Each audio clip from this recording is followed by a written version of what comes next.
Shalom God Lovers, kasih Tuhan selalu baru bagi setiap kita, amin. Percaya hari ini kasih Tuhan itu mengalir begitu indah di dalam kehidupan kita. Mari nikmati pujian ini sebelum kita masuk di dalam firman Tuhan.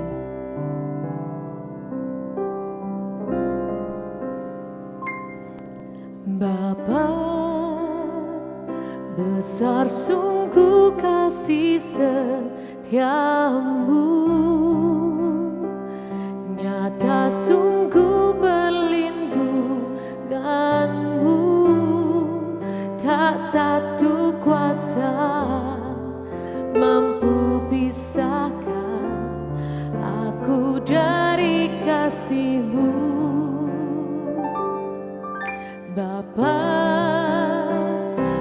ajarku selalu hormati-Mu,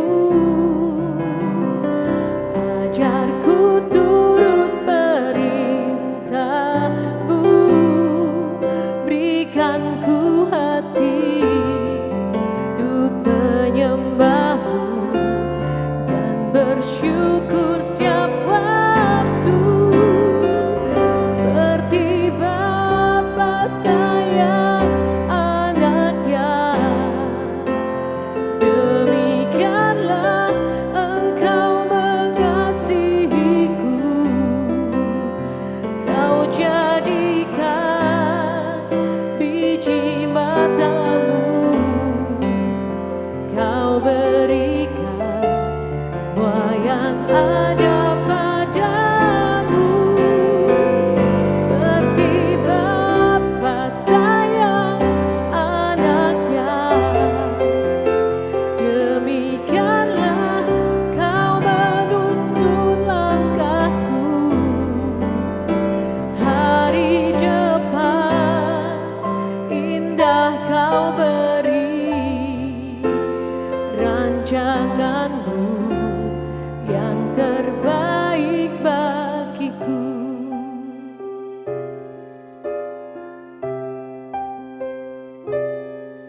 Bapa, ajarku selalu hormati-Mu, ajarku turut perintah-Mu, berikan ku hati untuk menyembah-Mu dan bersyukur setiap waktu, seperti Bapa sayang anaknya, demikianlah Engkau mengasihiku.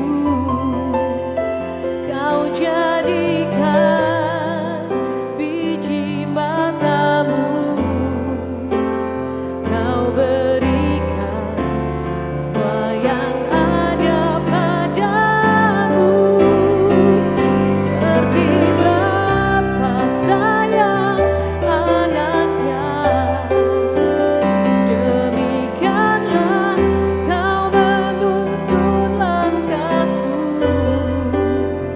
Hari depan indah Kau beri, rancangan-Mu yang terbaik bagiku.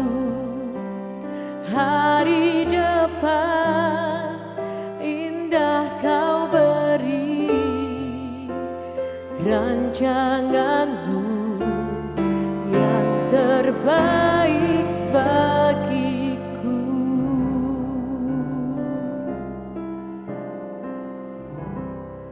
Shalom warga kerajaan. Saya melanjutkan kembali seri Kingdom Family. Di hari pertama saya membahas tentang family, itu singkatan FAMILY. F-nya adalah first is the kingdom of God. Prioritaskan lebih dulu kerajaan Allah serta kebenarannya. Semuanya akan ditambahkan kepadamu. Hari kedua saya membahas tentang A, authority in submission and respect. Bagaimana belajar suami mengasihi istrinya, istri menghormati suaminya, tunduk, dan terjadi yang disebut dengan keteraturan rumah tangga, dan aliran sorga akan terjadi di rumah tangga seperti itu. Kemarin saya membahas tentang mutual synergy and potentials.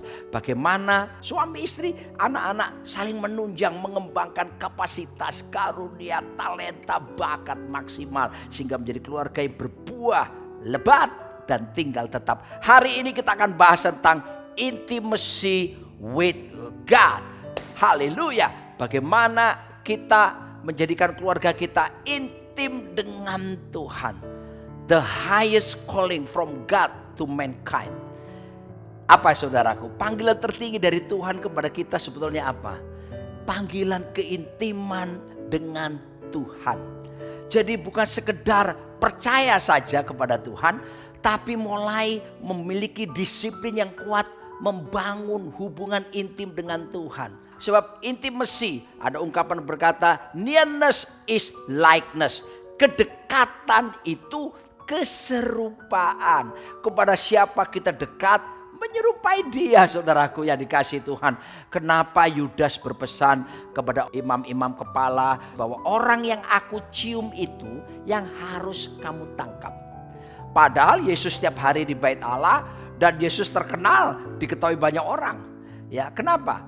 Karena Yudas khawatir mereka salah tangkap. Ada satu orang yang dekat sekali, intim sekali dengan Yesus, salah satu murid, yang sampai Alkitab menggambarkan murid yang dikasih oleh Tuhan. Siapa dia? Yohanes. Karena dekat, dia duduk selalu dekat dengan Tuhan.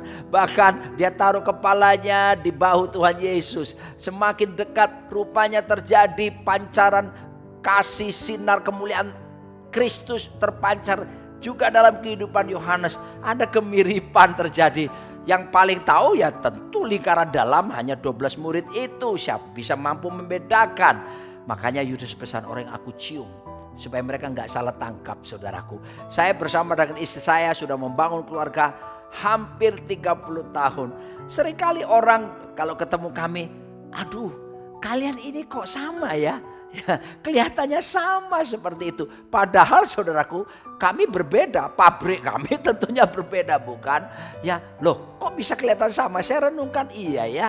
Karena kami sudah terbiasa bersama-sama, jadi kelihatan sama.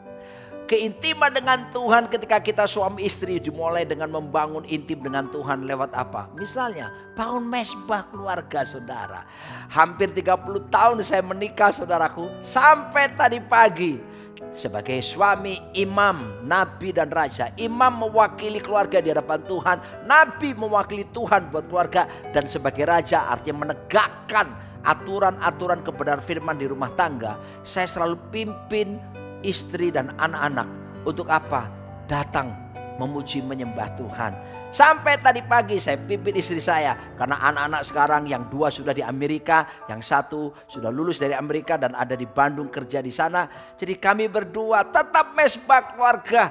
Wow, membangun keintiman dengan Tuhan. Keintiman ini penting sekali, saudaraku. Sebab Matius pasal 7 ayat 21 sampai 23 mengajarkan ada orang-orang hebat terlibat pelayanan yang dahsyat. Mereka berkata, Tuhan, bukankah aku sudah mengusir setan demi namamu? Tuhan, aku bernubuat demi namamu. Tuhan, aku melakukan banyak mujizat demi namamu. Mereka terkejut ketika Tuhan berkata begini, I never knew you, depart from me, you who practice lawlessness. Aku tidak pernah mengenal kamu. Kamu sekalian pembuat kejahatan. Wow, kenapa mereka ditolak? Mereka sudah melayani Tuhan luar biasa, bukan? Saudara aku dikasih Tuhan, ada 2 alasan di situ. Yang pertama, Tuhan berkata, I never knew you. Kata knew, mengenal, itu bahasa Yunani adalah ginosko. Kata ginosko itu mengenal secara akrab, intim seperti suami istri. Halo saudaraku, jangan cuma sekedar percaya pada Tuhan. Ayo bangun hubungan intim, akrab suami istri ini. Hubungan kita seperti kepada Tuhan harus seperti hubungan akrab suami istri seperti itu. Keintiman harus dicapai, dialami. Alasan kedua mengapa mereka ditolak? Tuhan berkata, kamu sekalian pembuat kejahatan. Kata Yunani dipakai anomia, pembuat kejahatan. Lawlessness. Mereka tidak taat kepada hukum, tapi juga tidak pernah belajar tunduk dan hormat pada otoritas. Betapa pentingnya menghormati, tunduk pada otoritas, saudaraku. Jangan disepelekan hal yang seperti ini. Tapi saya tekankan tentang bagaimana keintiman itu. Orang intim pasti berbuah, bukan? Ketika istri saya tidak mungkin mengandung 3 orang anak ya saudaraku, punya 3 orang anak hanya karena saya lirik matanya sambil nyanyi lagunya Ar-Rafiq, lirikan matamu menarik hati. Lalu toyong hamil, nggak mungkin, bukan? Istri saya nggak akan jadi hamil hanya karena saya peluk dia lalu saya tekan keras-keras tak sampai tulang belakangnya berbunyi. Enggak kan? Lalu kemudian hamil, enggak seperti itu. Istri saya hanya hamil karena melakukan hubungan sah resmi setelah pemberkatan nikah suami istri, lalu dia menjadi hamil. Perhatikan, memang Tuhan itu bukan bentuk fisikal, tapi dia spiritual, roh. Ketika kita bangun hubungan lewat pujian, penyembahan, lewat perenungan firman Tuhan, pembacaan firman dan perenungannya, keintiman dibangun, kita pasti berbuah. Ada buah nyata dalam hidup kita, ada buah karakter, buah karya yang terbaik, buah keselamatan jiwa-jiwa nyata dalam hidup setiap kita. Sebab itu mari suami istri bangun hubungan intim. Para suami, saya anjurkan ajak istrimu bangun mesbah setiap hari. Banyak pasangan datang pada saya ketika mereka berantem ya. Dan ketika mereka datang saya selalu bertanya begini, apakah kalian masih berdoa bersama membangun mesbah keluarga? 99% dari mereka berkata a, i, u, e, o. Saudaraku, mereka beralasan sibuk pak dan sebagainya. Mereka lupa bahwa dengan membangun mesbah keluarga, mencari wajah Tuhan, tubuh dipersatukan karena hubungan seks. Bukan? Roh kita dipersatukan karena satu Tuhan, satu roh, satu baptisan. Tapi jiwa bagaimana? Pikiran, perasaan, kemauan tidak bisa mudah disatukan begitu saja. Pria didominasi oleh logika berpikir, wanita didominasi oleh perasaannya. Gimana bisa ketemu? Apalagi kehendak yang seringkali tidak sama. Tapi Kisah Rasul 4 maupun Kisah Rasul 5 menjelaskan bagaimana gereja mula-mula itu mereka berdoa. Lalu mereka terjadi apa? Bersehati, sejiwa. Ketika pasangan suami istri mulai membangun mesbah keluarga, berdoa, memuji, menyembah, lalu bersama-sama baca merenungkan firman Tuhan, lalu membangun keintiman dengan Tuhan. Wow, keserupaan dengan Kristus akan semakin dinyatakan dan anak-anak akan senang karena anak-anak mengalami atmosfer sorga melihat papa mamanya hidup intim dengan Tuhan. Alami kuasa kerajaan Allah ini jangan sekedar biasa-biasa saja. Buat disiplin rohani yang kuat supaya Anda mengalami apa disebut kingdom family. F, first is the kingdom of God. Utamakan, prioritaskan kerajaan Allah serta kebenaran.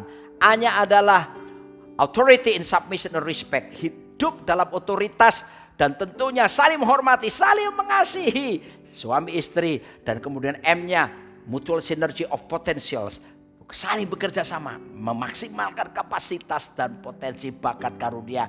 I-nya intim dengan Tuhan sehingga berbuah lebat, tinggal tetap. Besok kita lanjutkan lagi. Loving without any reason. Mengasihi pasangan tanpa alasan, tanpa syarat. Dan nanti kita tutup pelajaran selanjutnya. Y-nya adalah young generation prepared. Generasi muda yang dipersiapkan. Melesat seperti anak panah di tangan para pahlawan.